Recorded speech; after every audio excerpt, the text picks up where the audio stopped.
کہ عام حالت میں اور نماز کے دوران ٹخنوں سے نیچے کپڑا لٹکانے کا کیا حکم ہے؟ کیا پینٹ اندر کو فولڈ کی جا سکتی ہے؟ یہ پہلا سوال ہے اور حقیقت میں یہ دو سوال ہیں۔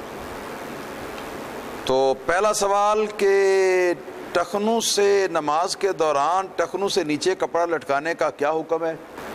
ممنوع ہے۔ نبی کریم صلی اللہ تعالی علیہ وسلم کی حدیثوں کے اندر اس سے ممانعت آئی ہے، اور عام حالات میں بھی ممانعت آئی ہے، اور نماز کے اندر بھی ممانعت آئی ہے، تو لہٰذا یہ ممنوع ہے، جائز نہیں۔ رہا دوسرا مسئلہ، کیا پینٹ اندر کو فولڈ کی جا سکتی ہے؟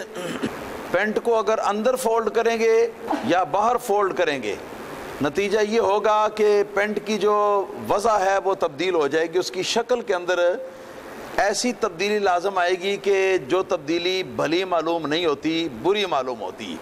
اور نماز کے اندر اللہ تعالیٰ کی بارگاہ میں بھلی حالت کے اندر آدمی کو کھڑا ہونا چاہیے، بری حالت کے اندر بری حالت لے کر، بری حالت کا لباس لے کر آدمی کو نماز کے اندر اللہ تعالیٰ کی بارگاہ میں حاضر نہیں ہونا چاہیے۔ لہٰذا پینٹ کو باہر کی طرف فولڈ کرنا جو ہے وہ بھی جائز نہیں ہے، اور اندر کی طرف فولڈ کرنا جو ہے وہ بھی جائز نہیں ہے۔ اور چاہیے کہ ہم اللہ تعالیٰ کے فضل و کرم سے مسلمان ہیں، ہماری بنیاد اسلام ہے، نبی کریم صلی اللہ تعالیٰ علیہ وسلم کے ہم غلام ہیں، ہمیں یہ بہانہ پینٹ وغیرہ کا ہمیں ہرگز نہیں لگانا چاہیے، اور یاد رکھنا چاہیے کہ جو لباس آدمی کو صحیح طریقے سے نماز پڑھنے سے رکاوٹ بنتا ہو، جو لباس، تو وہ لباس جو ہے وہ پہننا مکروہ ہے اور پہننا ناجائز ہے۔ تو اگر کوئی ایسی پینٹ کوئی آدمی پہنتا ہے کہ جو پینٹ یہ گٹوں سے نیچے چلی جاتی ہے اور نماز بھی اسی حالت کے اندر پڑے گا، تو ایسے آدمی کے لیے پینٹ کا پہننا جو ہے شرعاً جائز نہیں۔ اور اگر وہ پہنے بھی تو ایسے حالات میں وہ پہنے کہ جن حالات کے اندر کیا نام ہے وہ نماز جو ہے اس کی وہ شلوار یا تہہ بند دھوتی وغیرہ کے ذریعے سے ہو، اور نماز کے باہر اگر وہ کرنا چاہتا ہے تو اس میں بھی رعایت تو کوئی نہیں ہے۔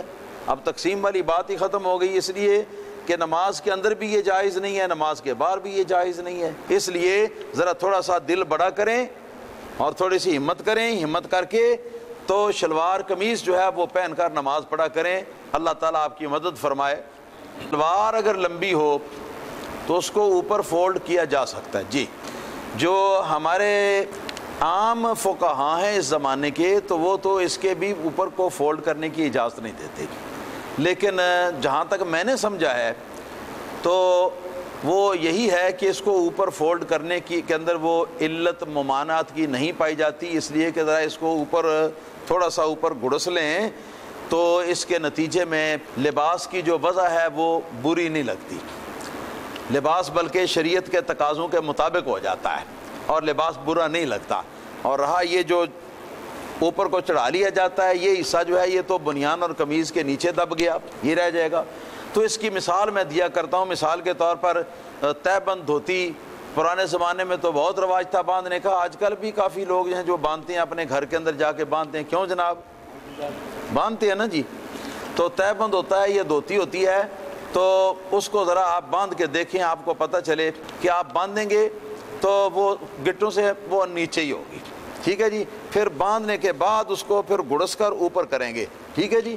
اور پھر اس تہمت کے ساتھ آپ نماز بھی پڑھتے ہیں۔ حضور نبی کریم صلی اللہ علیہ وسلم بھی یہی تہمت باندھتے تھے، صحابہ کرام بھی یہی تہمت ہی باندھتے تھے، اور بڑے بڑے اولیاء کبار اور بڑے بڑے مشائخ عظام اور بڑے بڑے اکابر علماء جو ہیں وہ بھی تہبند جو ہے وہ باندھا کرتے تھے۔ آج کل تہبند کا رواج کم ہو گیا ہے، لیکن پہلے تہبند کا رواج بہت زیادہ تھا۔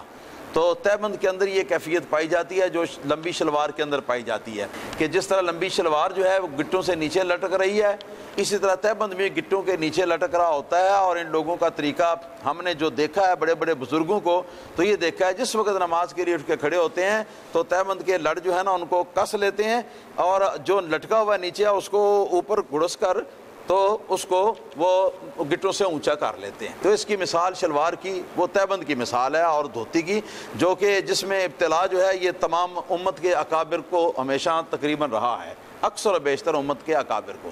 تو لہذا اس کے اندر یہ ممانعت جو ہے یہ نہیں ہے۔